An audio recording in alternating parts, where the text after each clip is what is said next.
I'm Brandi Kruse. Coming up today on Undivided, Washington State just lost a wonderful journalist and an even better man. Plus, Dave Reichert and Mark Mullet will join us to make their final pitch in the race for governor ahead of the August primary. And polling is looking very, very good for the 4 Let's Go Washington initiatives. That and more coming up today on Undivided. Remember, you can support our show for just $5 a month by signing up at undividedpod.com.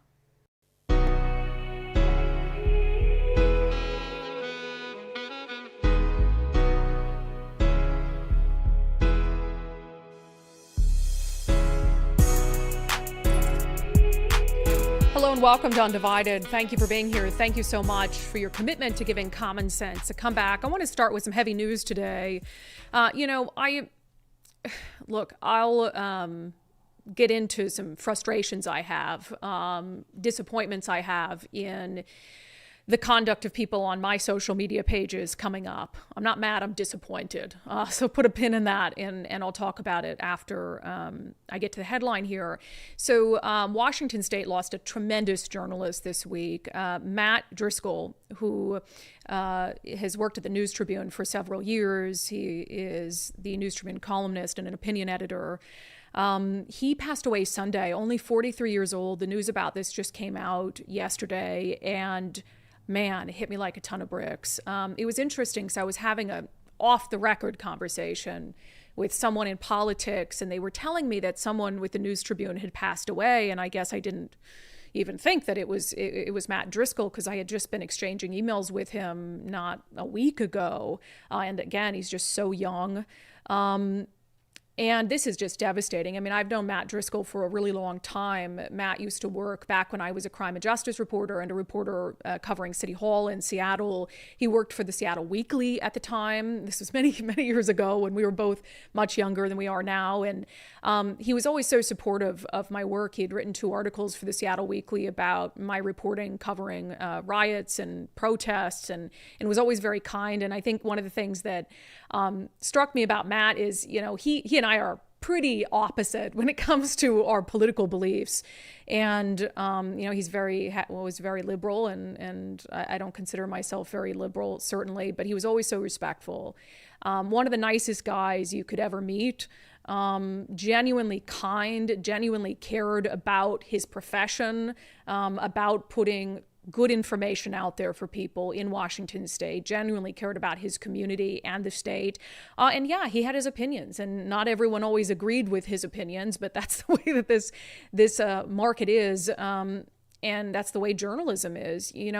I was struck right after news came out that he had passed away. There were people on both sides of the political aisle putting out sentiments. Governor Jay Inslee sent out a tweet: Tacoma still has the Rainiers and the Narrows Bridge, but our city of destiny has a hole in our hearts at the loss of Matt Driscoll. What a big heart and an insightful pen he gave us. I miss him dearly. Representative J.T. Wilcox, the former House Minority Leader, a longtime Republican, said, "I'm very sorry to see this news. I talked with Matt often. We texted privately sometimes. He was honest and respected honest people who disagreed with him. What a loss for Tacoma and journalism, and most of all for his family." And that line, I think, is really reflective of my sentiments about Matt Driscoll when JT says he was honest and respected honest people who disagreed with him. And, all of this, aside, he was a husband and a father. And I think that's the most devastating thing at just 43 years old. I mean, my husband is 43 years old, and I gave him a big hug yesterday. And just, life is so short and fleeting, and you never know when you're going to lose someone you love. And so, his politics and his profession aside, our heart goes out certainly to his wife and to his children. But, this show is called Undivided. And as you guys know, we don't pull punches. I've said it before. Undivided doesn't mean that we're all kumbaya and we expect everyone to disagree or to agree and everything's going to be fine. No.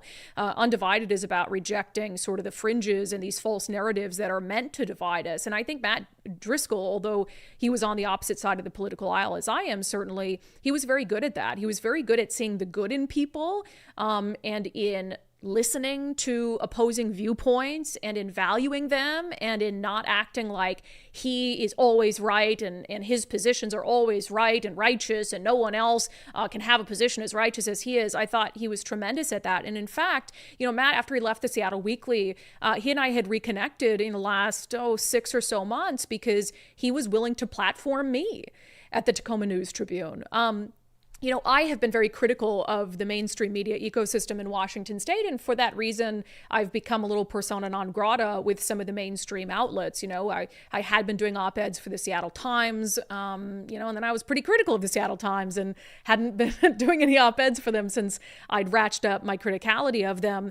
But Matt Driscoll at the Tacoma News Tribune, running their opinion section, had been very willing to publish a few op-eds in recent months that were really, really important to me. One of them, just a few days ago, had to do with the gubernatorial election. I posted an op-ed for the News Tribune, very critical of Bob Ferguson and about what he did in asking the Secretary of State to break the law. And so here you have Matt Driscoll running the opinion section of the Tacoma News Tribune, a liberal. I don't know if he supported Dave or supported Bob Ferguson or not, but was willing and was very complimentary when I submitted my op-ed and we went through the edits of it and thanked me for sharing my opinion with the readers of the Tacoma News Tribune, and that meant a lot to me. And even before that, I believe this was back in November or December, you might recall that we were covering the case of Wendy Traynor, who had been murdered in cold blood by her ex-boyfriend, and there were all these legal maneuvers to try to give him a really, really light sentence, and we were doing everything in our power to try to prevent that from happening, and that case was in Pierce County. And so I thought, man, I can rail about it on my show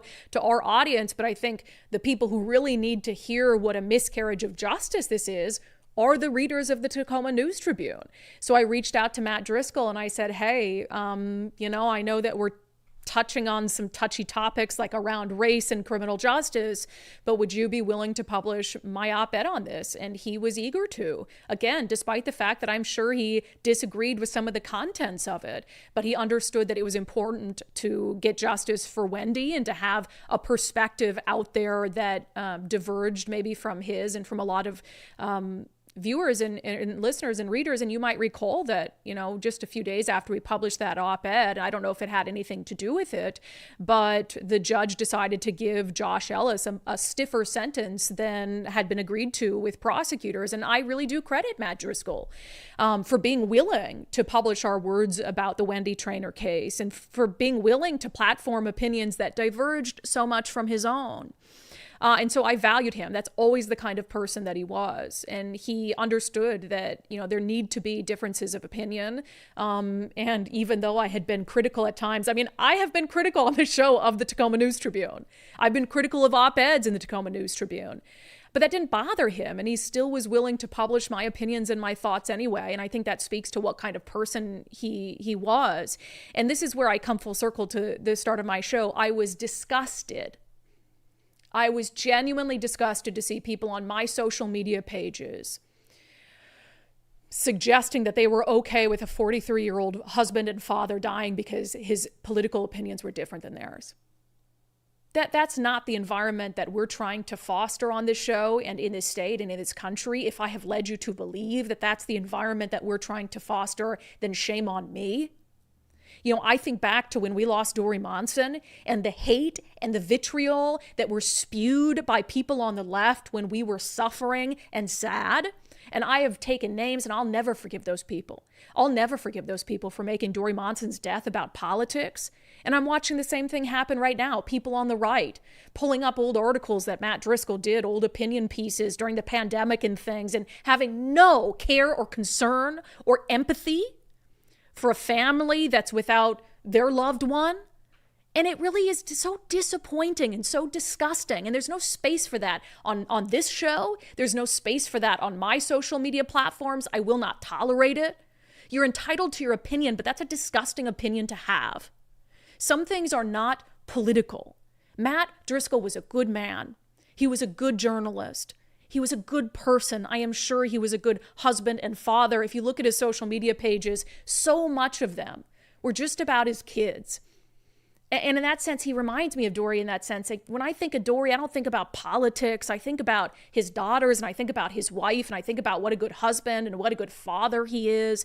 And, that's indicative of our political climate. We can have political disagreements, but if we fail to see the humanity in people, then we're failing as a society, we're failing as a state, we're failing as a nation. So please keep that off my social media pages. And frankly, please keep it to yourself.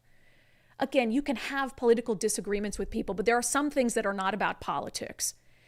And trampling on the memory of a good person, a good man, a good journalist is simply unacceptable. So that out of my system. It bothered me all freaking night. I had to stop looking at my Facebook and my Twitter accounts. I was ashamed to be associated with people who are making those comments. And so I just want to bring it full circle and say this is a devastating loss for Washington State. It's a devastating loss for journalism. We have too few people in journalism as it is, and we have too few people who are really willing to see and acknowledge the importance of having diverging opinions. And Matt Driscoll was one of those people. I have so many fond memories of him from our time in Seattle. And again, my heart goes out to his fellow staffers at the Tacoma News Tribune, to people in journalism who have worked with him over the last 15 plus years, to his wife, to his kids. And it's certainly, the world is a much sadder place without him in it. And I thank him for his willingness to platform our opinions and stories that were important to us. So Matt Driscoll, dead at 43, a significant loss to Washington State. All right, I want to move on and talk about some election-related things. The primary election is going to be here before we know it. It's happening on August 6th. You should have your ballot by now.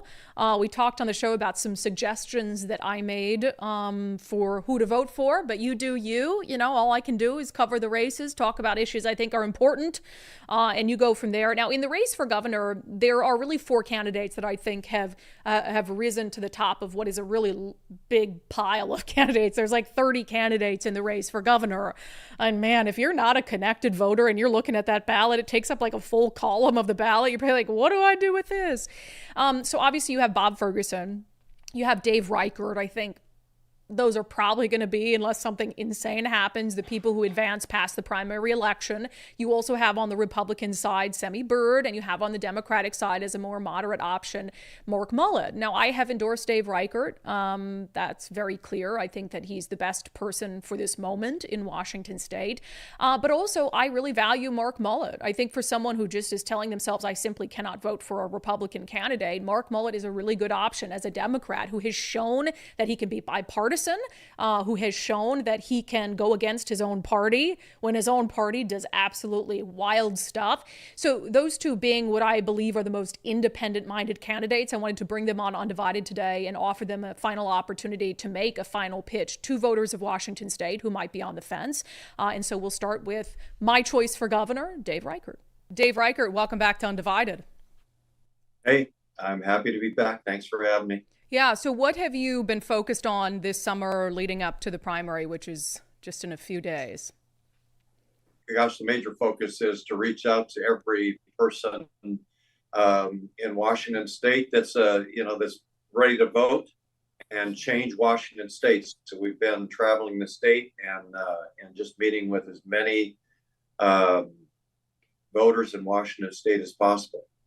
I'll say I've been covering politics in the state for 15 years. I've never seen a smear campaign quite like the one that Bob Ferguson has rolled out against you. He has a lot of money to get a lot of attention on those smears. What has been the approach to sort of push back against some of what I've said on the show are just blatant lies? Yeah, it's difficult because he was able to get a head start on raising money by transferring some funds from his attorney general campaign fundraising efforts.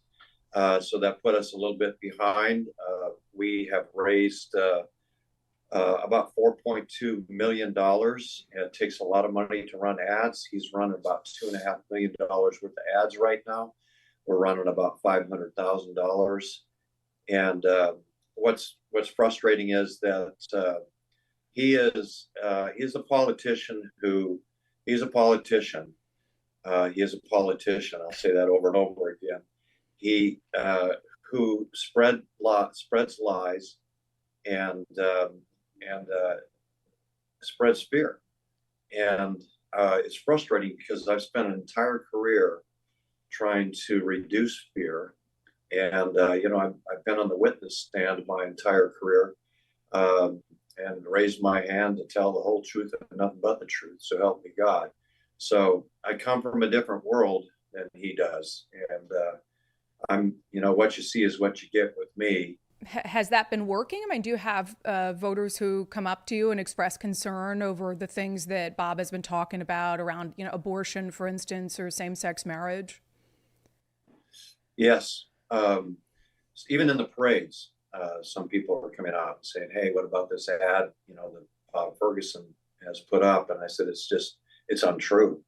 And so I get, if you're running through a parade, and if you've seen me in my parades, I run back and forth from side to side to touch as many voters as I can and as many people as I can. I just enjoy meeting people. But yes, they are having an impact. When I get a chance to explain myself, then people are saying, "Well, okay, I get it. I understand." Yeah.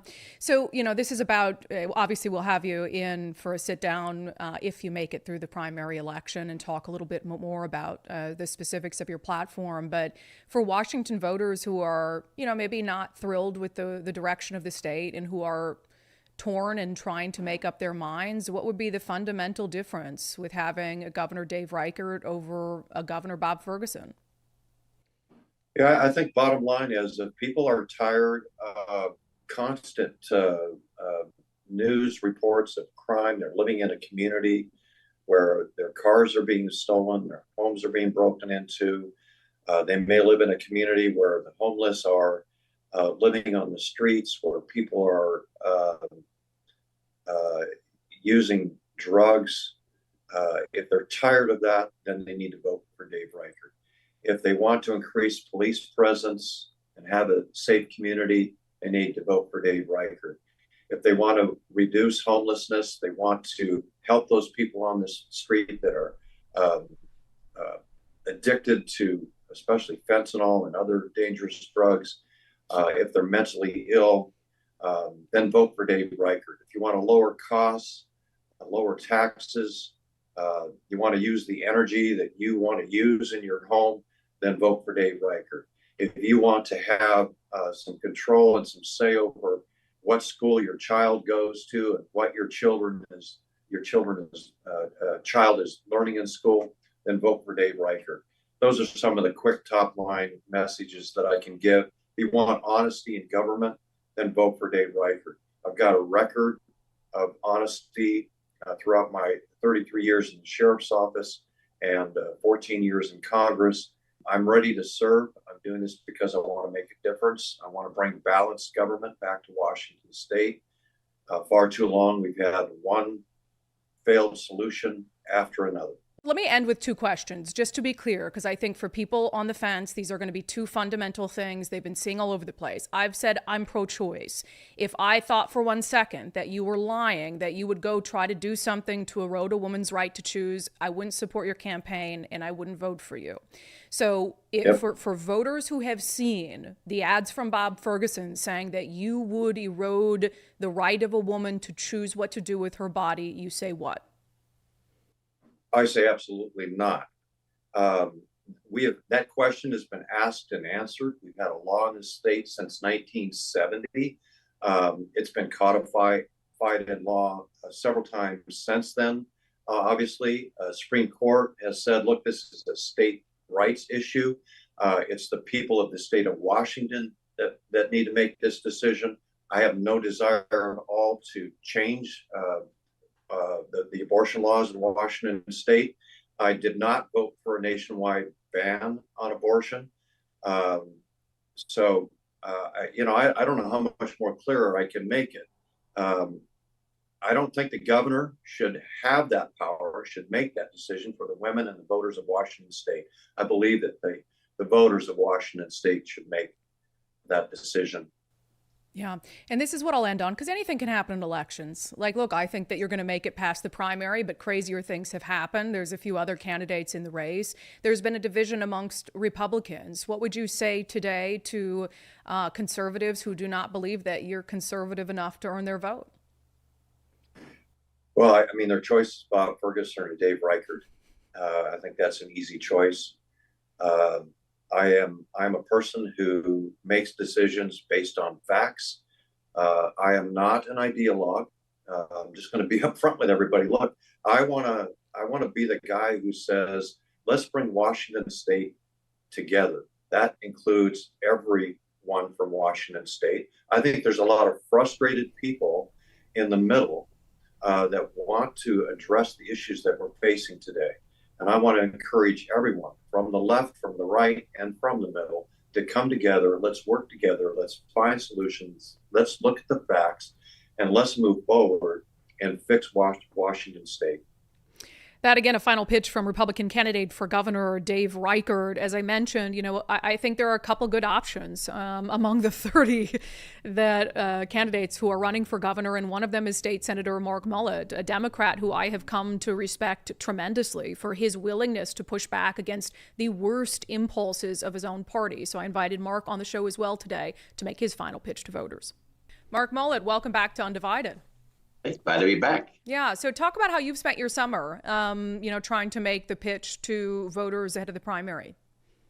Well, I think the main focus from our side is I think the only way you can beat Bob Ferguson is to have a candidate who is fiscally conservative and socially liberal. I think that's how you kind of get a coalition to beat Bob. And we've been going around the state making that argument to every group that'll have us speak. And I do find it resonates with people. And we're just going to keep spreading that message as much as possible up until August 6th. Yeah. And, you and I have had conversations about this offline as well. And invariably, when I'm at events where there's a lot of Republicans, there's a faction that is supporting Dave. And then there's a faction that comes up to me and says, Brandi, why aren't you supporting Mark Mullet? He's the only one who can beat Bob Ferguson. And I get like a tongue lashing from Republicans about it. So I understand the point that you have made about that, about how if you make it past the primary, there's no doubt in my mind you'd beat Bob Ferguson. If Dave Reichert makes it past, it's going to be a very, very challenging thing to do. So when you are making that pitch to Republican voters, who I would argue more of our viewers are Republicans than Democrats, what is the pitch that you make to them about why you're the better candidate to move past the August primary? I think and you've obviously dealt with me during my time in the state Senate. When I say I'm fiscally conservative and socially liberal, I'm not gaslighting on those issues. I mean, my track record 100% lines up with that. I think we've had disagreements on some of the social issues like 5599. And so I'm proud of being socially liberal, but I'm also proud of being fiscally conservative. And I think when we actually get in front of rooms and people hear that message, it definitely resonates, whether you're in Eastern Washington or Western Washington. Our ultimate challenge is how many rooms can you get in front of to share that message? And this is our whole focus of the campaign, is continue trying to get that word out as much as possible, because our state needs to shift in a better direction. I think you can have a fiscally conservative governor in the state of Washington. I firmly believe that is a possibility. I do not think Washington voters will elect a socially conservative governor. And so I think my message to independents, moderate Republicans, you're going to have to decide at some point, are you willing to cross party lines and actually vote for a moderate Democrat? Or are you just going to vote for the letter? If you're going to vote for the letter, I think we're going to have far left governors for all of time in the state of Washington, because I lead kind of we call them reasonable and pragmatic Democrats in Olympia, where I feed them lunch every couple of weeks. I mean, Brandi, I feed every reasonable and moderate Democrat with 2 large pizzas. It's like we're outnumbered, right? Yeah. It's not, there's 70 elected Democrats. There's 8 or 10 people that I think really dive in and are willing to buck the party on difficult issues. So the top of the ticket on the Democratic side is never going to be the moderate. It's always going to be the one who's as far left. And so the only way you can ever defeat that, I think, is to have this bipartisan coalition. Yeah. But that has to happen in the primary, because if it doesn't happen in the primary, there's no chance for it to happen. Well, let me tell you, when you say, reasonable Democrat, who's been acting like a very reasonable Democrat lately? Who's that? Bob Ferguson. All of a sudden, Bob millions of dollars Ferguson to rewrite history. Yeah, all of a sudden, Bob Ferguson is a very moderate Democrat. I'm interested in your take on some of his ads. You know, he put out this ad about public safety and fentanyl, and before that, talking about he's going to push back against the status quo. You know, I have my opinion. Obviously, you know, I'm biased, but as a actual moderate Democrat, how have those ads struck you?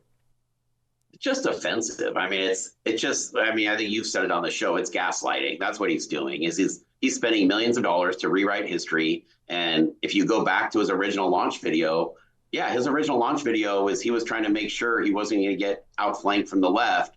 And now it comes down to the bare end. And now he's just spending millions of dollars to basically say, look at me, like I support law enforcement, yet I won't even actually sit down and answer questions from the Washington Association of Sheriffs and Police Chiefs. He literally was the only of the four candidates who literally just refused, as the top cop in our state, to even sit down for an interview where you knew the questions in advance. There was no gotcha questions.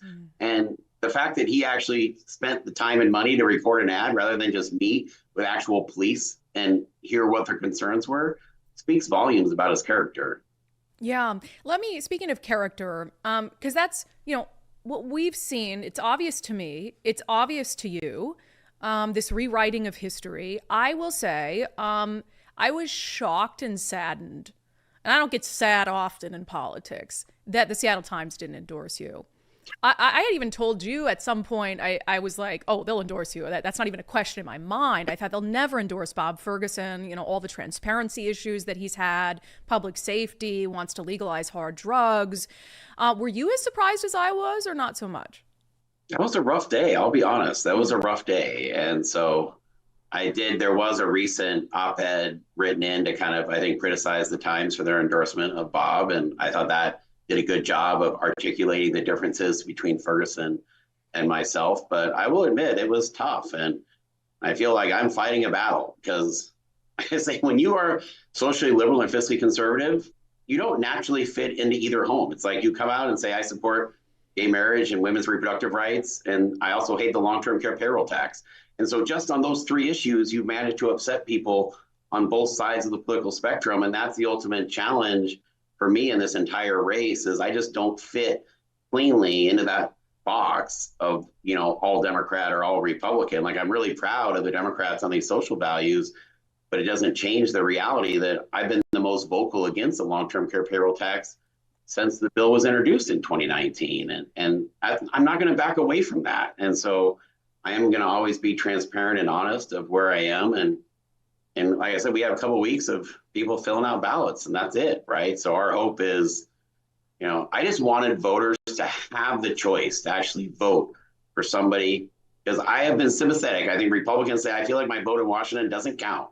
And when I hear that and I see Republicans who I'm friends with relocating to other parts of the country, that for me was actually a real reason for wanting to run is I wanted, if you're a moderate or independent, I wanted you to have somebody on the ballot in the primary you could actually vote for and say, hey, here's someone who lines up with me who also probably feels similar to I do. They don't neatly fit into either political party. And that is the option we're giving voters in this primary. And we'll see how it goes. And if it goes poorly, I think my fear is that it's going to be hard to find future Mark Mullets who are willing to buck their own party and really go down this middle lane.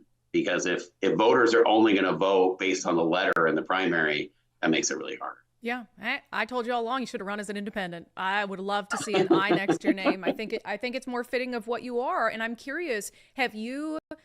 Let's just be honest. I mean, the polling for you has been single digits, right? We can be frank about that. And so I think we can look at the primary clear-eyed.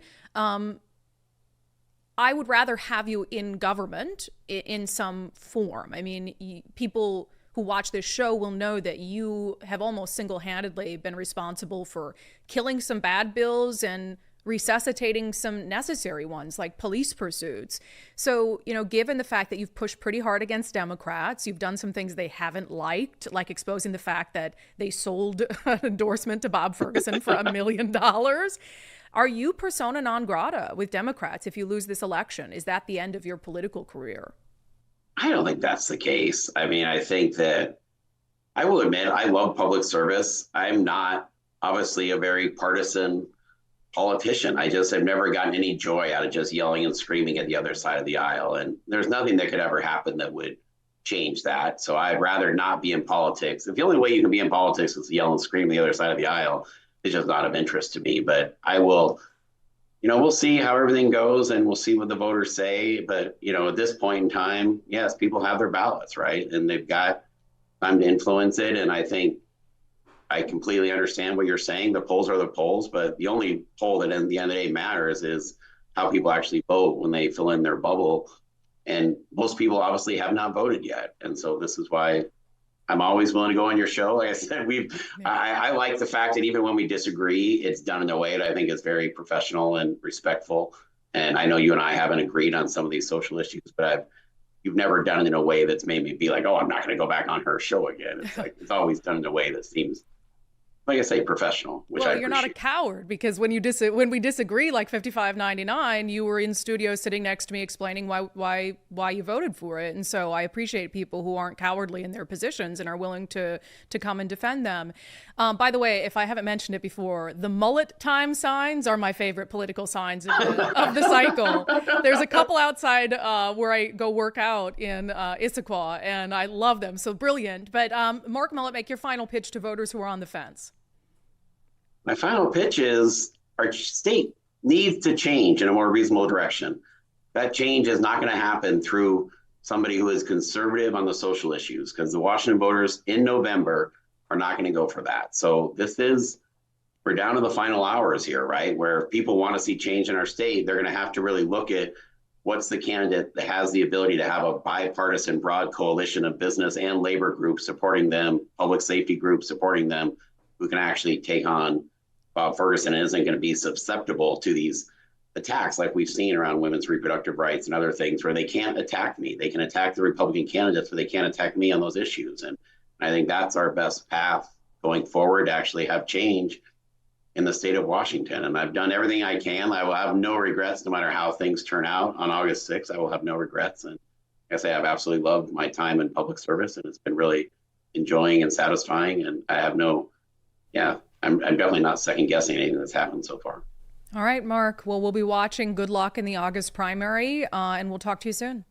Hey, thanks for having me on. Take care. Yeah, so there you have it. Two candidates making their final pitch to voters in the race for governor. And I'm sure invariably people are going to say, well, why aren't you having, well, probably no one's going to ask why we're not having Bob Ferguson. If Bob wants to come on, let's go. And as far as Semi Bird goes, look, he has allowed people to personally attack me, people who have threatened myself and my family. I'm not giving him a platform on my show, period. And that's what it is. If you don't like that, you can start your own political podcast. Nicole's giggling over there. Am I wrong, though? Not doing it. If he didn't want people acting like that way, he would say so. All right. I've encouraged you guys, if you're trying to save money as a family, you're looking, what can we cut? What can we cut? You can't cut your insurance, but can you save money on your insurance? Can you get better insurance for the same price? I highly recommend taking the First Mark Challenge. I took it. I'm now a member of the First Mark family. Nicole's a member of the First Mark family. Undivided is insured through First Mark Insurance. There's a reason. It's a superior service, and you never pay First Mark anything for their services. We've had so many viewers and listeners of Undivided who have taken the First Mark Challenge and are also members of the First Mark family. Maggie is one of them. She said after resigning from her job, it was an unexpected situation. She's like, well, now while I find a new job, I've got to cut costs. So she'd heard us talking about the First Mark Challenge. She finally decided now's the time for me to dive in, take the challenge. She said, I'm very happy to report I was connected with Levi at First Mark, and after he reviewed my car and home insurance, he recommended a new bundle that was half the cost and better coverage. I was very surprised and so thankful. And Maggie, we're thankful to have you as a member of the First Mark family as well. So take the First Mark Challenge today. Not only does the First Mark Challenge cost you nothing, you never pay First Mark a dime for their services. It truly is a no-brainer. They've been doing this in the Washington state, Seattle area for a very, very long time. So firstmarkinsurance.com, firstmarkinsurance.com. The very best part is they work for you. Are you ready for some good news? Are you ready just to feel invigorated? So there is some new polling out, conducted in part by the Seattle Times. It's called the WA poll. It's sponsored by the Seattle Times, King 5, University of Washington's Center for an Informed Public. So they put out polling and they put out individual stories at the Times on every one of the 4 initiatives that are going to be on your ballot in November. Remember, there's nothing on the ballots for the primary election about the initiatives. You just vote on them in November. And how are we voting on the initiatives? Well, I shouldn't say that. How am I voting on the initiatives? I'm going to vote yes to pay less. It's the easiest way to explain it to people. You vote yes on all the initiatives to pay less. So the initiatives and the possibility of them passing looks very, very good based on these polls. And again, I go back to who are the polls from? Seattle Times, King 5, University of Washington. If anything, those are leaning to the other side, to the no side, in my opinion. So let's just go through each of them, because I think you'll also be maybe not stunned, but it's nice to see that it doesn't matter Republican, Democrat, or independent. People really support these initiatives. And I love to see that. And that's because these initiatives are pushing back against bad policies. And across the political spectrum, people are understanding that. So let's start with my personal favorite, the initiative to repeal the Climate Commitment Act, which is Initiative 2117. So according to WAPOL, among all respondents, regardless of political party, 48% are certain to vote yes to repeal the CCA. 34% are certain to vote no, and there's 18% who aren't sure. 48% at this juncture is very, very good, although there's a lot of money, millions and millions of dollars in a PAC to oppose Initiative 2117. So the yes side really needs to get their, well, they do have their stuff together. They need more money to be able to make sure that they're out there countering the narrative on the no on 2117 folks. But 48% who are certain, that's good. We just need to pick up a few more percentage points. And as I pointed out earlier, this is regardless of party affiliation. 56% of Republicans say they're certain to vote yes, although that seems low to me. Introduce me to the Republicans who are certain to vote no. That's confusing. Yeah, I'd like to meet them too. That's weird. Democrats, 47%, independents, 44%. So that's pretty darn good if you ask me.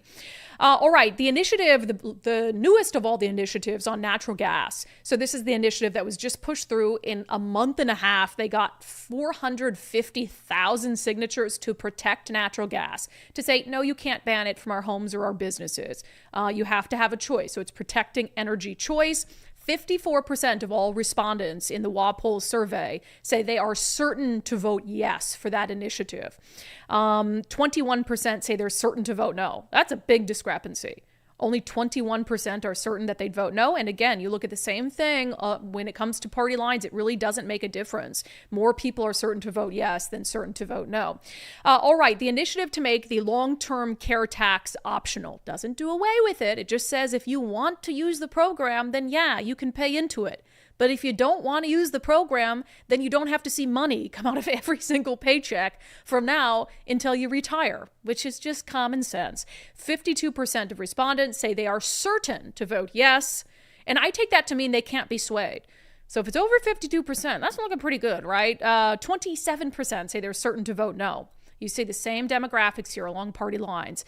This is the next one is the interesting one. And we always knew that the initiative 2109 to repeal the capital gains tax, it's going to be the trickiest, because the argument from the folks who want to keep capital gains is this is just about the rich people. Why do you feel bad for the rich people? And they're going to say you're going to lose all of these services for the poor if you cut the capital gains tax. That's a pretty compelling argument. And you see that this is the only one that appears to kind of be more, well, I guess the other one was 48%, 46%. On initiative 2109 say they are certain to vote yes, but that's still double the number that are certain to vote no. So it shows you that that's still on a really good trajectory. 54% of Democrats, 54% of Republicans, 44% of Democrats, and 45% of independents say they are certain to vote yes. And these numbers are really before there has been, like I said, there's millions of dollars in the coffer to try to protect all of these measures for the no on the initiative side of things. And they've had some ads, some marketing and stuff out there, but they haven't begun to use that money, I don't think, in earnest. So let's hope the people who are saying right now they're certain to vote yes aren't swayed by what will absolutely be the lies and fear-mongering tactics. I mean, Bill Gates gave $1 million to keep the Climate Commitment Act. Bill Gates, one of the richest men in the world, gave $1 million to keep you poor. And I'm just like, I really hope that $1 million isn't used to lie and scare Washington voters. But I don't know about you, Nicole. Hi, Nicole. Hey. I feel great about that. I do. I think it's good. And I mean, there was quite a few in those breakdowns. It mentions quite a few Democrats voting yes. So that makes me happy. Well, yeah, like I said, it's like, yes. I mean, even on cap gains, right. 44% of Democrats who were polled said they are certain to vote yes. Right. So that makes me very hopeful. It does. And I love to see that. But that is reflective of when Brian Haywood ran the initiatives, all 6 of them initially, he had a way of sort of looking at when they were scanning in the documents, more or less how people were politically affiliated, you know, if there were also part of other records like donations to Republican or Democratic candidates. And his showed that this is almost identical to what his analysis of people who signed the initiatives, what their political makeup was. Because he said at the time, the combined number of independents and Democrats far outweighs the number of Republicans who signed the initiatives. Right. So he knew going into it that these had bipartisan support. And so this makes sense that now we're seeing bipartisan support from the electorate as a whole to pass them into law, to vote yes, pay less, which is what we need to make sure people are telling their friends. I filled out my ballot last night with the primary stuff, but then I also was like, yes to some family members just to make sure everybody knew. Yeah, I mean, it's not on the primary, but just so they know heading into the November election. The word. Vote yes. Pay less. Vote yes. Pay less. Vote yes. Pay less. Vote yes. Pay less. Woo! Easy. Nicole said before the show, that should be on billboards. That's all it really should. Vote yes. Pay less. Brian spent a lot of money already, so we really got to step it up for him. Yeah, let's go wa.com. Go in there, throw him a few bucks for that billboard. But I love this stuff. I have a secret steak dinner bet. I love steak dinner bets. It's because I love steak and I love mashed potatoes. Might as well buy it. Yeah, either way you win. Well, right. Like when I buy you guys your steak dinner for losing the bet about Biden, then I'm going to get a double dose of mashed potatoes. But there's somebody I know, I won't name them and shame them, but they're helping the No on All These Initiative campaigns. I like them. They're very nice, very reasonable, but we just disagree politically, which is fine. But I made a bet with them that if more of these initiatives pass than not, I get a steak dinner, vice versa. So maybe I buy you guys a steak dinner and then I get bought a steak dinner. And at the end of the day, I think that would be good. I'm hoping for you. Net. Thank you. I appreciate also think, be aware of these Seattle Times things because we didn't really talk about the titles, but they're like, tax the rich, like all of the titles are very. Yeah. Can we actually pull them back up? Yeah. Can we actually go? So just the first one with the CCA. State carbon market and energy regulations face tough road before November election. And I get it, but like the state carbon market, it's the Climate Commitment Act. So it's sort of like the jargon used around that is all so varied that it's not consistent, where I feel like that might confuse people, right? It's repealing the Climate Commitment Act. And then if we jump down to the cap gains one, the headline, while lawmakers decided to tax the rich, polls show voters aren't so sure. The tax the rich, that is the narrative that the left uses, right? So the Seattle Times is sort of using that narrative. If, on the opposite side, couldn't they just as easy say, lawmakers passed a unconstitutional income tax, voters aren't so sure it's lawful, you know what I mean? So it's just, the push is interesting. Even on the long-term care, I'll bring that one up really quick. So that one, they use a picture of Inslee and WA cares. Like nobody cares if you vote. If you vote no, then you care. If you vote yes, you must not care for Washington. Yeah, and they call it WA cares because it's like, oh, we care about people. Right. It's like, no, the program's an absolute disaster. Yes. You can put a heart around it. You can make me WA cares. It's like, okay, you don't care about the people who are going to have to pay into it for their entire working lives and will never benefit from it because they decide to move to a different state. You don't care so much about them, do you? Again, there's nothing controversial about choice, right? The left loves choice. Yep. Let people choose whether they would like this safety net, whether they would like to benefit from this program when they retire. And for people who don't want to, then they shouldn't have to pay into it. That's just socialism. So yeah, that's how I feel about that. Okay, and also we talk to with the Rental Housing Association of Washington every single week to talk about issues facing housing providers. And when you look at these initiatives, particularly the Climate Commitment Act, and also the effort to preserve energy choice, this is going to be critical. This is make or break for landlords in the state of Washington. They're already crushed under all these regulations. People can live in their house for 2 years without paying rent, and it's no big deal because that's how our laws are set up in Washington state. And then if these fail, you can bet that next legislative session, Democrats are going to be so emboldened to keep pushing these energy regulations that are going to reduce the availability of housing in Washington state at a time when we already have a housing shortage. So today, Chester Baldwin, who's a lobbyist for the Rental Housing Association, so he's talking to lawmakers behind the scenes about this stuff all the time. He agreed to join us to talk not only about these latest poll numbers, but also about a story we discussed on the show yesterday that electrical rates are about to spike for ratepayers. Chester, welcome to Undivided. Thank you so much. Yeah, so I want to talk about electrification and some of the cost burdens that are going to be passed through to users. But first, I've just got to ask you, because the Seattle Times released some new polling on all of the ballot initiatives that are going to be in front of voters in November, and specifically a couple that, for members of RHA, are really going to be critical. So if you support all the initiatives, this is a very good poll for you. So both on repeal of the CCA, it seems like, it says right now 48% of all respondents are certain to vote yes, 18% not certain. So there's a lot of room there to get it across the finish line. Also on the latest ballot measure to protect the right to use natural gas in our homes and businesses, 54% of respondents said they are certain to vote yes. And those numbers are great, whether you're a Republican, a Democrat, or an independent. Is that a surprise to you, sir? You know, I'm not sure they surprise me. I am really happy to hear that we are starting to return to some semblance of reasonableness. And I think that's what this polling shows. And you know, from the Rental Housing Association's perspective, we represent about 5,000 members, and those members are mostly small housing providers. They're your average citizen. And so these things represent significant cost increases to your average household. And so our members are against those things strongly. We've already seen the impacts on the gas pump of the CCA and what it's done to those people who have the least resources in our communities, yet have to be able to afford gas and be able to drive. And this, the natural gas is no different. It's even a bigger issue because I don't think most Washington citizens even realize that their legislature and their governor are trying to ban their natural gas at their house, making them responsible to upgrade to an electrical system on their dime. I don't think anybody knows that.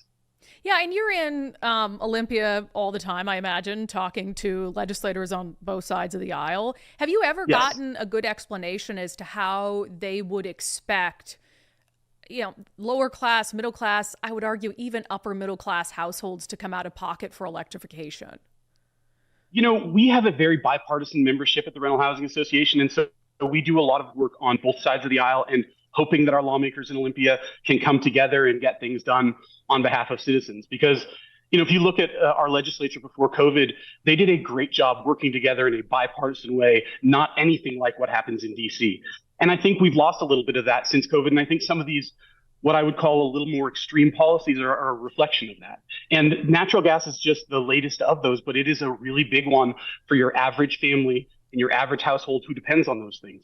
Not to mention the cost increase that we have been told will be reflected in having to go away from natural gas. And there's so many other arguments, but I'll leave it there for now. Yeah, but I imagine that you guys have tried to get, that RHA has tried to get an answer from those who support a ban on natural gas to like, well, how are people going to pay for that?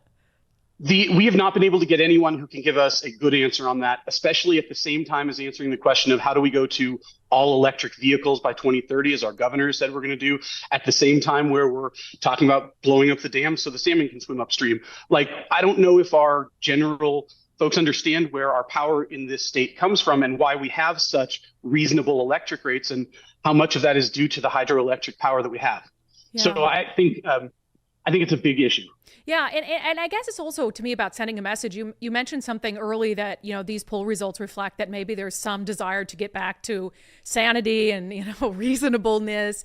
I guess I'm really fearful if these initiatives don't pass, that it'll just embolden, one party in particular to say, okay, well, voters want this now. Like, let's charge ahead even faster with a ban on natural gas. Do you foresee that happening?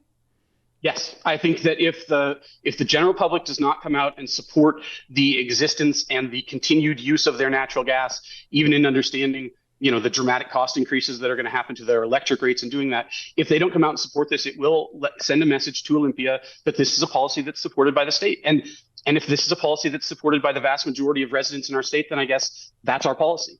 But I'm not sure that's true, especially on this issue. I think what is true is that the vast majority of our population doesn't know that we're looking to ban their natural gas in their house and what that will mean for them personally. And if that information is if we can just educate voters on that and let them make an informed choice, I have a very strong feeling that even the poll numbers that you were talking about will be low in comparison to where we see the natural gas initiative end up on the ballot. I think it passes overwhelmingly, honestly. Yeah, I hope so, because initiatives can be confusing, because you're like, do I vote no if I don't like the policy? And so we like the vote yes, pay less. Vote yes, pay less, to make sure people aren't getting confused when they figure out what to do. So you mentioned, we talked about this on the show yesterday, this article from our friends at the Center Square. Seattle may jolt electric rates due to high demand as state pushes electrification. So this has to be and this is from Seattle City Light, as the electrification for public transportation is pushed, for residential and businesses are pushed, the demand is too high for what we have. So this has to be something for you to take to lawmakers in Olympia and say, see, like, we're going about this too quickly. Yeah, and lawmakers are concerned about this. And I think that there's lawmakers on both sides of the aisle who are concerned about what this will mean for the average consumer. And I think you can look no further than just a couple years ago when the legislature, I believe, unanimously passed, and I might have the number wrong, but I believe it was House Bill 1119, went through and it was basically to determine how much power we have, how much electricity do we have, could we go away from natural gas? And they passed it unanimously, and the governor vetoed it. So we never did that.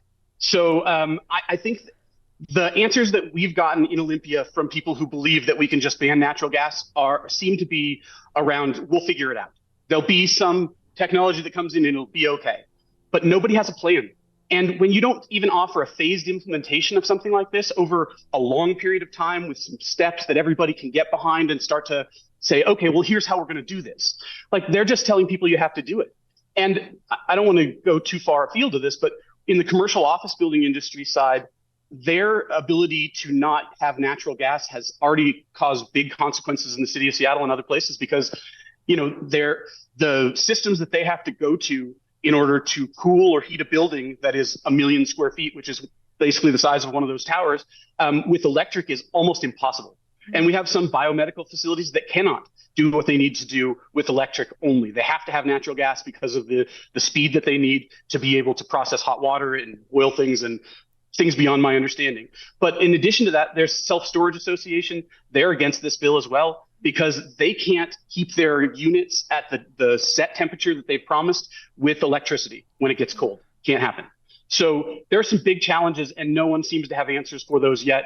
We want to move forward in this direction anyway. Yeah, and I think that's the key for me. Like, I love the environment. I want to protect the environment. I want to preserve this. We all do. That's just a misnomer that if you're like, you're clinging to natural gas, that you just are selfish. And, that's not the case. But it's like, we have to do it. Same with ferry systems and the electrification of ferries. Like, we waited the other day 6 hours for a ferry because they just, the ferries were breaking down and all this stuff. And it's like, we all want to do it, but let's do it in a smart way that's not on the backs of the working class and on the poor, and on a way that, as you point out there in so many examples, is doable and is going to be functional for people who rely on it. So it's really weird that we're in this place where you're pushing things like cart before the horse. So I guess, when you say there's lawmakers on both sides that see this and they're concerned by it, and I do believe that. I do think there are Democrats who don't want to see ratepayers who are underwater in their budget and all of those things. So how do you think we get them to just take a breath, take a pause, and reassess some of these environmental efforts? So I do think there's lawmakers on both sides of the aisle who support this issue and who are doing a really good job. And even those who don't support this issue, they're still trying to do the right thing. The thing that I think we have to keep in mind about our lawmakers in Olympia, there's not one of them that is there for the money. It is the worst part-time job you can get because it's not a part-time job, but they care and they're trying to do the right thing. And as a Washingtonian, I love our environment. I live here because of our environment. I don't want that to go downhill. Nobody else does either. But we have to find that balance between protecting the environment and taking care of people in our state. And this might be a little far afield, so I apologize, but in Washington, we're short somewhere around 1 million housing units. Our Commerce says we'll be short 1 million housing units by 2040. Yet we're 50th out of 50 states in housing availability, and we're not building more housing. And sometimes the reason that we haven't been building more housing comes down to environmental regulation and just overall regulation in the state of Washington.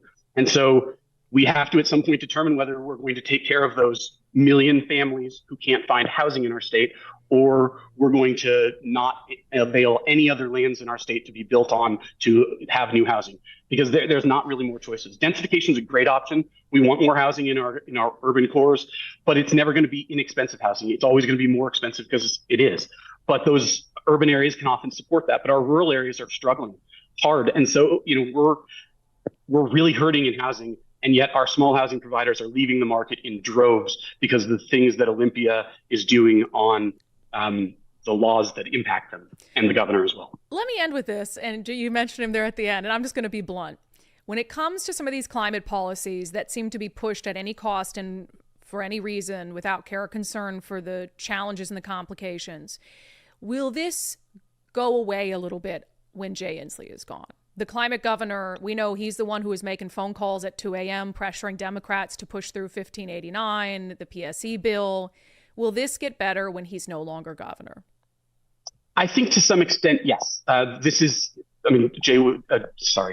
Inslee would tell you this is the number one most important issue in his number one policy. And so I think that focus leads to some of this. But whoever is our next governor, I think will maybe have a more broad issue base to which they are looking at. And, specifically with the natural gas issue, if we aren't looking out for those families in our communities that have the least amount of resources and can afford the least, whether that's the gas prices at the pump or banning natural gas, those are the people who are going to suffer in our state. And I don't know that we're always looking at the cost to those families all the time when we're considering looking at environmental regulation, because we're so pro-environmental regulation in Washington, and maybe for good reason. But I think balancing those things a little bit more and maybe having a little bit more balance to that push in Olympia would be very helpful for all families. And just one last thing, I think banning of natural gas is challenging for all the reasons we've already talked about. But if you look a little more broadly than just Washington state, there's a bunch of Northeast states that are trying to go to natural gas because they're trying to get away from coal and other things. And if you look at Europe's, their green energy plan, it is built around clean burning natural gas, as they call it in Europe. So Washington is an outlier, certainly on a rural level, and even on a US level, in my opinion, on trying to go away from an energy source. And very last thing, banning an energy source, if there was ever a conflict, and I'm not saying there's going to be a war or anything, but if we don't have natural gas as a state and all we have is electricity, how much easier is it in an emergency for that to be a problem? And even on a lesser basis, you have a natural disaster and it knocks out power. Well, you know what? A lot of people still can have water and they can still cook with their natural gas range or take showers with their natural gas, hot water. Those options are gone in this. And I don't think people even understand or think about the ramifications of banning natural gas when we're talking about it. Yep, we've got to think of these things. I do think, just personally, you're not going to, even Bob Ferguson, he's kind of moving away from the electrification of ferries to the extent that Inslee was. I don't think even a Governor Bob Ferguson would be pressuring Democrats on the phone at 2 a.m. to push through a poorly thought out natural gas bill. So I do think when Inslee's gone, maybe people will hit the brake a little bit. So Chester Baldwin, you're so obviously knowledgeable on these issues. We'd love to have you back on, and we appreciate you joining us. Well, thank you so much. I would love to join you anytime, and thanks for all the work you do. Yeah, and that's something we haven't really talked about on the show is, hey, these energy policies that are being pushed through that make no sense, from the Climate Commitment Act to the electrification of ferries to efforts to ban natural gas. Will this stop when Inslee leaves? You have the climate governor, who is the climate presidential candidate. He's been pressuring Democrats to push these things through. So when that pressure campaign is gone, maybe some of this environmental stuff won't be as crazy. One can only hope. That segment was brought to you in partnership with our friends at the Rental Housing Association of Washington. We do a segment with them every single Tuesday. If you are a landlord in Washington State, join RHA today. It's $260 a year. RHA can have your back to fight against some of these insane policies around landlords and housing, etc. RHAWA.org, RHAWA.org. All right. If you're in the market to sell your home, make sure you check out our friend Wes Jones at sellwithwes.com. The market, rates haven't gone down as the Fed had predicted they would, or said that they would at the end of 2023. But that being said, it's a pretty good position right now for home sellers because there's no inventory out there. So if you're going to sell your home at some point this year, the sooner the better. Inventory is growing a little bit. And so as more homes hit the market, then you lose that competitive edge that you might have if you list your home sooner rather than later. Here's Wes. King County, median $1 million. Homes are still selling very, very quickly. If you want to do something this year, give me a call. I'd love to start the process now. I think that things will be moving very swiftly through probably October. And then as the election starts to come out, get closer, people always pump the brakes. But for all of you who are out there that are thinking like, I can't sell my home because I need X amount, you're probably at the peak right now. It's probably worth more than it's ever been than previous times. So what are you waiting for? Yeah, what are you waiting for? So if you get in touch with Wes Jones, sellwithwes.com, the very first thing he's going to do is give you a free market analysis so you can know how well positioned your home is. You can also use their home value calculator to see how much your home is worth. It might be worth more than you think. Sellwithwes.com, a better way to sell your home. All right, Nicole and I, after the show today, we are racing to Olympia for a shoot we have on a special we're working on. And so I told Nicole, I was like, maybe we should just cut Unbelievable today because we got to hit the road. But no. I was like, people can't live without it, so let's get to an abbreviated version of Unbelievable.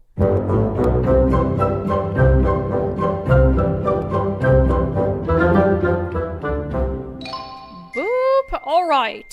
This is shocking. I have seen a lot of takes on the Kamala Harris thing, but the take we're seeing today from the Black Lives Matter movement is very unexpected. Before I get to it, however, let me play this clip of Senator Chuck Schumer, a Democrat, talking about this wonderful, fair, totally democratic process they went through to arrive at Kamala Harris. So now that the process is played out, from the grassroots bottom up, we are here today to throw our support behind Vice President Kamala Harris. I'm clapping. You don't have to. Okay. Oh, there's nothing worse than expecting applause and you don't get it. So he calls it a democratic grassroots bottom-up movement. It's like, really? In a couple days, you had a huge grassroots movement to get behind Vice President Kamala Harris as the party's nominee, despite the entire primary process that you went through to arrive at Joe Biden. You know who's calling them out on that? The Black Lives Matter movement. Think about this for a second. I'll read their tweet. You're talking about not only, they're the identitarianists, black woman, part Indian black woman of color, which would be the first woman of color to be the presidential nominee for a major political party. And it's the Black Lives Matter movement that's now saying it has a problem with it. They put out this tweet, a 24-hour process of talking to party bosses is not democratic, nor is it a process Democrats should be proud of. We do not live in a dictatorship. Delegates are not oligarchs. Installing Kamala Harris as the Democratic nominee and an unknown vice president without any public voting process would make the modern Democratic Party a party of hypocrites. We call on the DNC to create a process that allows for public participation in the nomination process, not just a nomination by a party of delegates, by party delegates.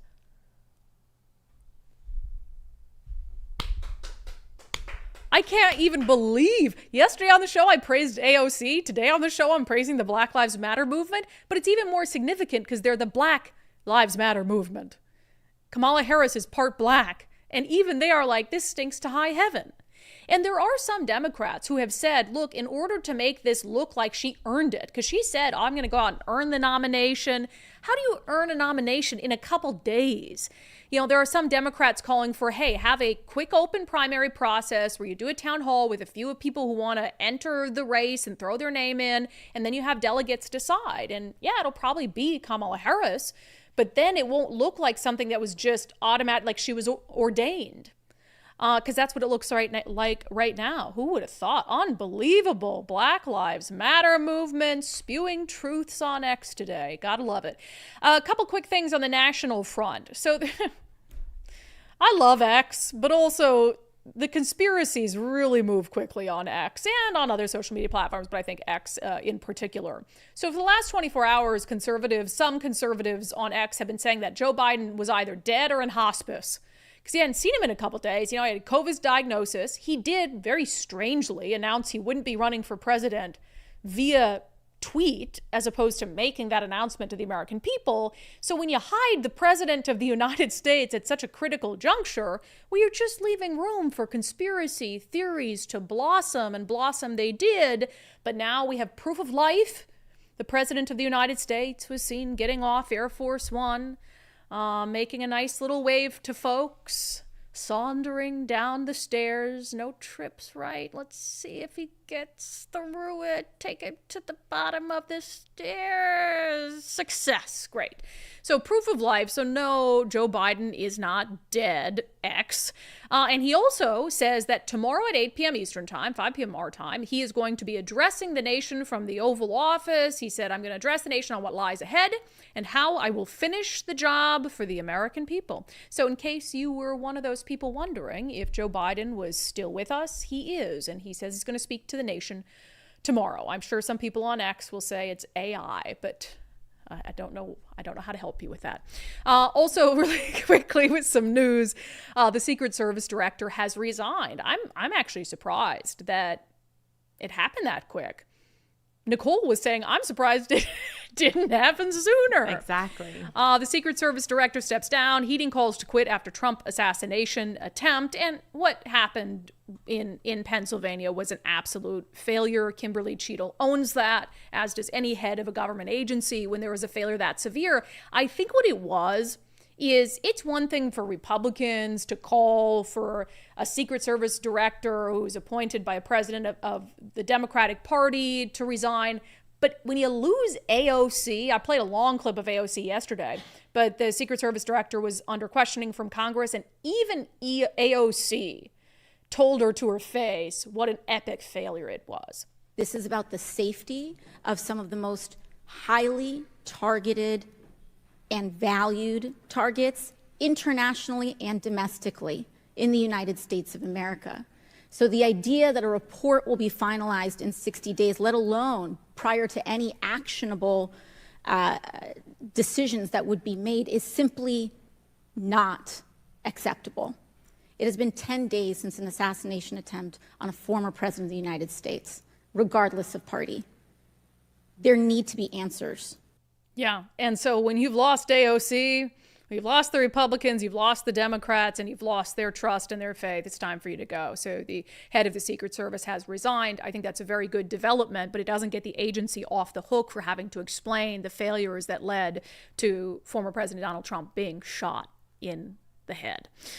All right. We'll get to Daily Subscriber Show Poll, your burning questions and fantastic comments coming up next. First, happening on Thursday, 2 days from today, our friend Zach Abraham with Bulwark Capital is having another one of his live webinars on inflation and on the impact inflation can have on your retirement portfolio. This is really easy. You can sign up for free, knowyourriskradio.com. You can just sit there and listen to all their words of wisdom about how inflation is the silent portfolio killer. You have to plan it. You have to plan for it. You have to manage your portfolio for it, because or else the retirement you believe that you saved for, the retirement you want, might not be possible. So this is important stuff. And this is the third inflation webinar they've had because the demand has been so high. So happening Thursday, 3:30 p.m. Pacific time. You can sign up now. KnowYourRiskRadio.com. Completely free. KnowYourRiskRadio.com. Investment advisory services offered through Trek Financial LLC, an SEC-registered investment advisor. Investments involve risk and are not guaranteed. Past performance does not guarantee future results. Trek 24244. Go to KnowYourRiskRadio.com. Okay, our daily subscriber show poll today is a follow-up to a story we did yesterday. So I have been saying Bob Ferguson's ads are some of the most dishonest ads I have seen in 15 years covering politics in Washington state. He is trying to rewrite history. He's trying to rewrite his track record. In fact, they're so dishonest.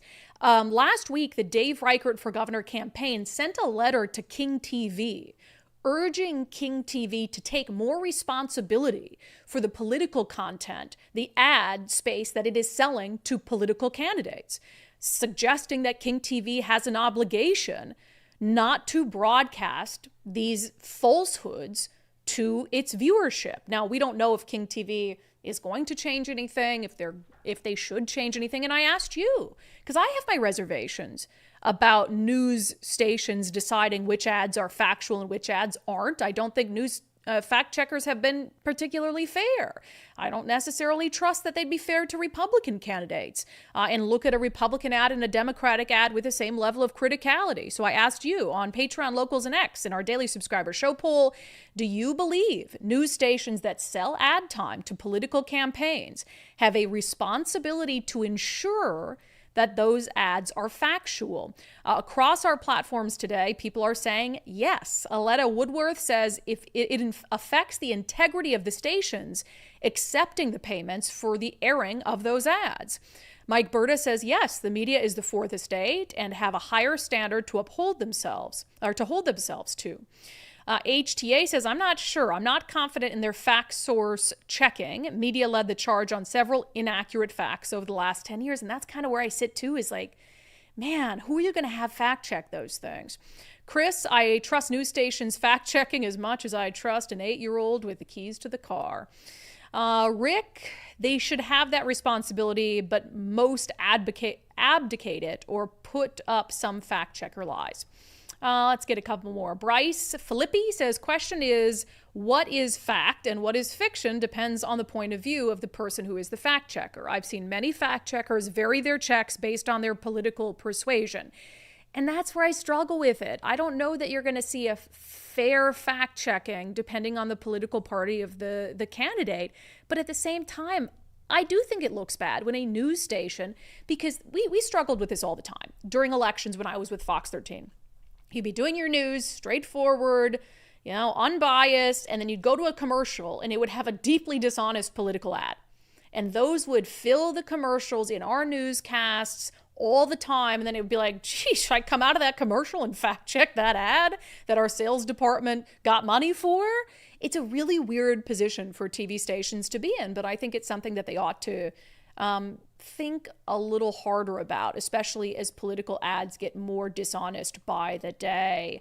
All right, other questions and comments on the loss of Matt Driscoll. Old Sub Sailor says, it's the whole online, because I was saying some people were saying horrible things just because he had opinion columns they disagreed with. Old Sub Sailor says, it's the whole online warrior thing. People are very brave when they are anonymous on the internet. Very sad. Social boundaries do exist and are essential for a mature society. Oh, yeah. The nastiest things said to and about me are from people who have a fake profile picture and, a profile without a name on it. 100%. Kathy says, not every liberal is a butthead, and being a liberal doesn't mean you can't be a good person or a good reporter. I agree. On the gubernatorial candidate, Scott Middleton says, so who do you recommend, Brandi, Dave or Mark? I've endorsed Dave Reichert, so I think that speaks to my recommendation, but I would be perfectly happy with a Governor Mark Mullet. I just think that we need a break from one party controlling the governor's office for 40 years. I know Mark Mullet is a reasonable Democrat. He is still a Democrat. My endorsement might have been different if he had chosen to run as an independent. On the initiatives and vote, yes, pay less, Captain Cranky Pants. I think you're suggesting, you said get a tattoo, Brandi. I think you're suggesting I get a tattoo of the slogan, vote yes, pay less. No. No. But then Warren responded, Brandi respects herself. no tattoo. Yeah, she has a few tattoos. I have tattoos. So are you saying, Warren, do I have to take my shirt off to show my tattoo? No, we know. Are you just saying, wear short Warren, sleeves tomorrow? I can't get my sleeve up, that I don't respect myself? I have a tattoo here and I have a tattoo here. And I have a big tramp stamp. I'm just kidding. I don't have a tramp stamp. I respect myself too much for a tramp stamp. Todd Welch, I'm worried about getting rid of the CCA. Most state legislators are against the initiative and letting their opinions be known. I don't get it, I guess. I'm worried about getting rid of the CCA. Most state legislators are against the initiative. I think he's worried about like retaliation. Maybe next year retaliation. Or something like that. Yeah. Merwin Wren, if everyone is on electricity, they are easier to control with the flip of a switch. Post something on SM and go dark on social media and go dark, including your transportation. That's true.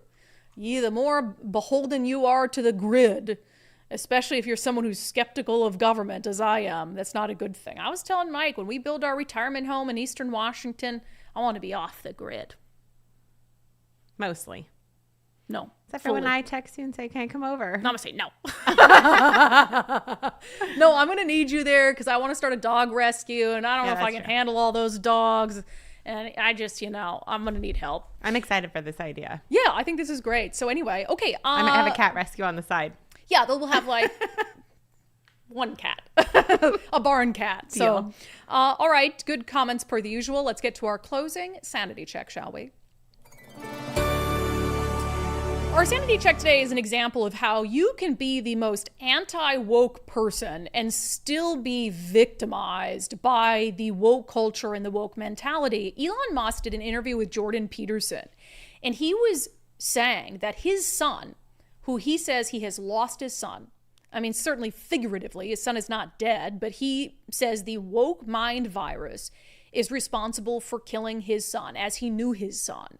And that he, as a father, was tricked into signing off on not full gender transition, but gender transition for his son Javier, who has now changed his name, her name? Xavier to Vivian Wilson. Here's a clip of the interview. It happened to one of my older boys, where I was essentially tricked into signing documents for one of my older boys, Xavier. This was before I had really any understanding of what was going on, and we had COVID going on, and so there was a lot of confusion. I was told, Xavier might commit suicide if he did. That was a lie right from the outset. Incredibly evil. And I agree with you that people that have been promoting this should go to prison. So I was tricked into doing this, it wasn't explained to me that puberty blockers are actually just sterilization drugs.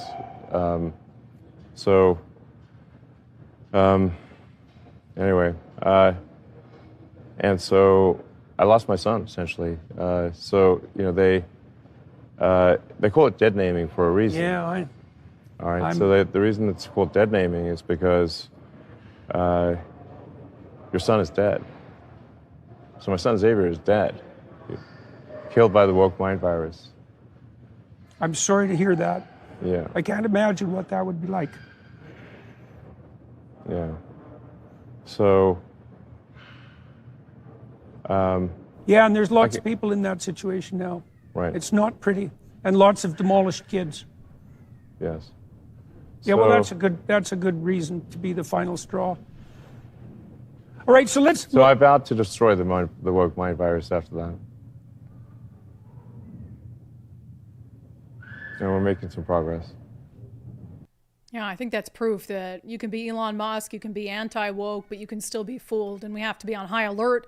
We have to question absolutely everything that we're told and everything that we're told to believe. That has been your sanity check for today. That has been today's episode of Undivided. Thank you for being here. Thank you so much for your commitment to giving common sense. Come back. We appreciate every single one of you. If you have not signed up to support the show already, please do so. You can do that for just $5 a month. It does make a difference. undividedpod.com, undividedpod.com. While you're there, you could shop our merch store, get 25% off with the promo code Sanity24. That's Sanity and the number 24. We will see you right back here on the live show tomorrow at noon.